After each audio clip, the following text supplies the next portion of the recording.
And it's just being reported that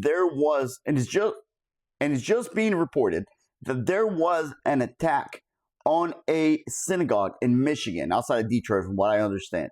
What happened is that a vehicle drove into the building and security opened fire, and the perpetrator is deceased. After that, something ignited and created a fire. So far, there are no victims. However, this is what the police had to say.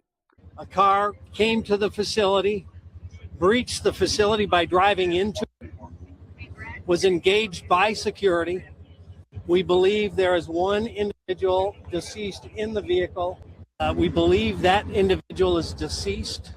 No kids, this is the important thing, no kids or no staff was injured whatsoever. We talk about the proxy forces of Iran and how they can fight back. This is one of those ways. And it could be a pure coincidence. But if you compare this to what happened in Austin, this one has a failsafe. Something happened. He went in, does the first attempt with the vehicle to cause damage. Then the person is not confirmed, but it's most likely was armed. That's the second attempt. And the third one is something ignited and created a fire. It could be a pure coincidence that this happened.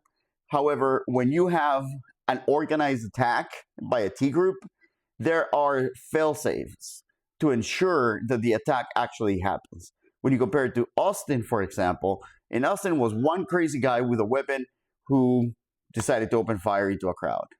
That is a very American thing to do.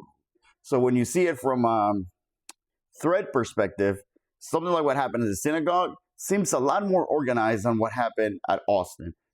That is my point, in my perspective, based on my experience and my studies.